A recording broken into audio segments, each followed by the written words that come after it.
Yeah, this is on a simple RTL based inverter. Now, if you see here, this is the V in which is given here. So when V in is 0, this transistor will be off, and you will get a V out. And whereas when V in is on, there will be a current which will flow out here, and then the V out will go to 0. So this is an RTL inverter. So if I run the simulation. Alright, so I plot a V in. So V in is slowly going high. And what about the output? So now if you see, initially V in is 0, this transistor is off, and then the output voltage is, as the V in as this gets switched on, a current will flow here and the output will come to 0. Now you can clearly see here, this is not 0 out here, right? Because a minimum voltage will be across will be required across Q1. So this is not a perfect 0. So VOL, that is the V output low, is not 0. So that was one of the drawbacks which we saw for the RTL gate, right? So that is one of the drawbacks. Another drawback which we saw was the current consumption. So if I plot the current out here, if you see, when this transistor is switched off, there is almost negligible current. But whenever I want an output low, right, I give a high voltage out here. But that high voltage, you will switch on this transistor, and there will be an IR drop across this resistance. But you will see here you will find close to 200 microampere current is flowing from here to here. So that's a huge amount of current, right? So it has got an static current dissipation, right? That is what we discussed in the theory class. So this is one of the disadvantage of an RTL gate. Now this is an RTL Nand gate. Okay, Nand is when both are 1, you will find both these transistors will be switched on, and the output will go to 0 out here. Whereas even if one of them is off, then there can't be current which can be flowing from VDD to ground, right? So the output will remain high. So if I do an simulation out here and plot A, I plot B, and if I plot a V out. And let me also plot the current out here. This is the current also. So add plot plane. This is the input voltage, right? A and B, and this is the output voltage. So if you see here, 0 0 is giving me 1, 1 1 1 0 is also giving me 1, and 1 0 0 1 and 1 0 both are giving me 1, and both are 1, then the output goes to 0. Obviously, when both the transistors are on, only then the output can go to 0. So this works like a NAND gate. Now if you see here, the current, if you see the current out here, so when both are on, obviously there will be current from VDD to ground, and it is going into close to 200 microampere, right? So when both these transistors are on, there will be a path from VDD to ground. So that is one of the disadvantage of the again RTL gate which we studied. So let's close this, and let's see one more circuit, right? And let me take an NOR. Okay, now this is the NOR gate. Now in the NOR gate, you will see this NMOS are connected in parallel, whereas the PMOS are connected in series. So even if one of these transistors is switched on, then the output will be pulled to 0, right? So that is how a NOR gate works like. So if I do that, let me close what is not required. So let me plot A and B and the NOR output, and also the current which is going to flow, right? So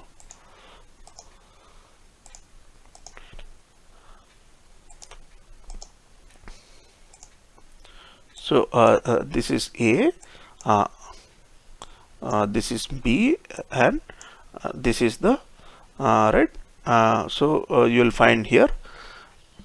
Here if you see here, now again when one of them is high out here, right, the output here both are zeros out here, so I will find the output is high out here. When both are one of them is, even if one of in this condition this is high, in this condition this is high, in this condition this is high.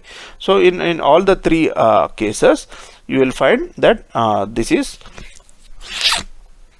right, this is an in this condition, one of them is high, so the output is low. When both of them are 0, the NOR output is high. So that is what was the expected result, right? If you see here, they are in parallel, so even if one of them is high, the output will go to 0. Okay, so that is how an NOR works.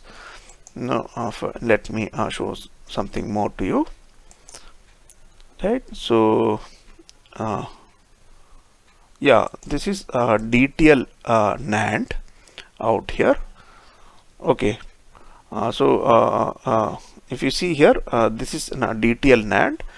So here it is again, right? If both are 1, only then the output will be high.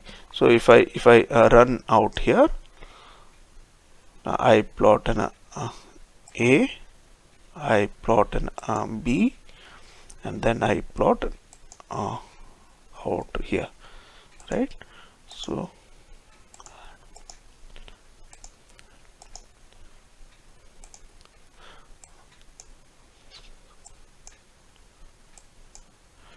now if you see here, when both are high, then the output is 0 out here, right? Now if I plot the current out here,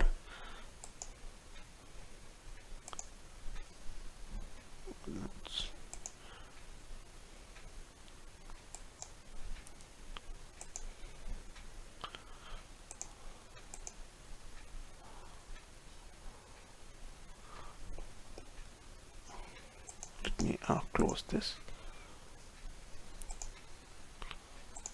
Let me run it once again. This is A, this is B, okay, and Dtl Nand, and this is the output, and this is the current. Now here also add plot main.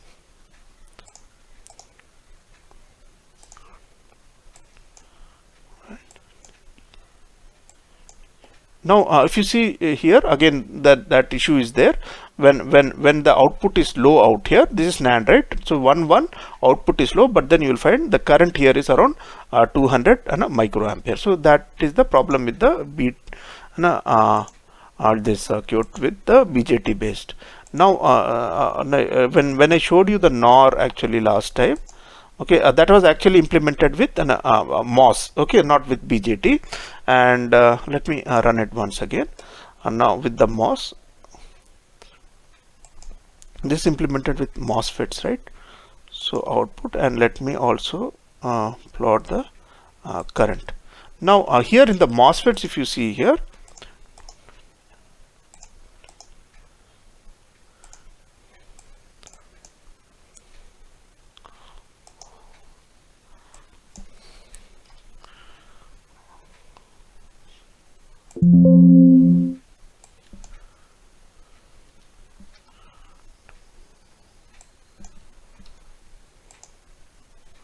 okay, let me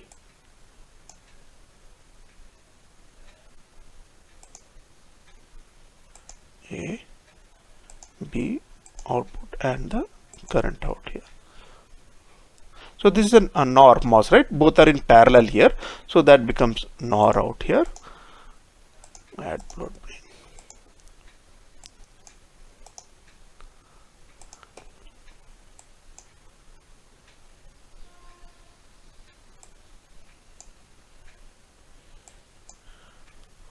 Right, so 0 0 is giving me an high voltage, whereas if any one of them is 1, it is giving me 0 out here. So that is how the NOR works. But if you see the currents out here, if you see here, the currents are always 0, close to 0. There is no static current. Only the currents are there when there is a transition. Okay, so that is what we learnt about MOSFET based circuits, like CMOS based circuits, right? Either the PMOS or the NMOS will be switched out at any given time. There will not be any direct path between the VDD and ground, that you can see from the current plot. So they consume very less power as compared to the BJT circuits, right?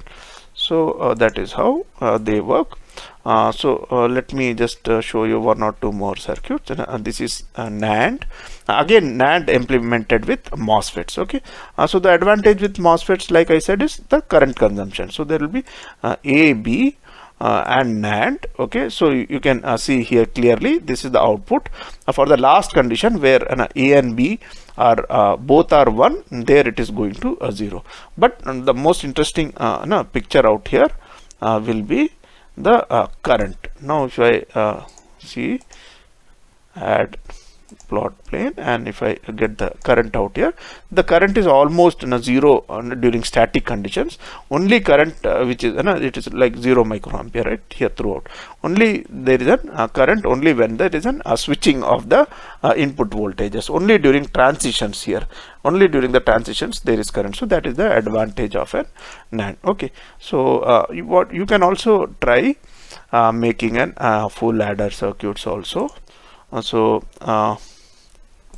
you can go to my web page, and these circuits I have explained it there in a course known as VLSI design with LT Spice. Okay, so if you are interested in designing circuits with MOS transistors in LT Spice, you can visit that particular course. Okay, so there I have started with the inverter, and I have slowly explained step by step how to design various circuits. So this is just to demonstrate you that how a full adder can be implemented using MOSFET. So this is just a demonstration. You can consider this not part of the digital design circuit. Okay, so just for a demonstration, so let me A, B, C, and carry and sum, right?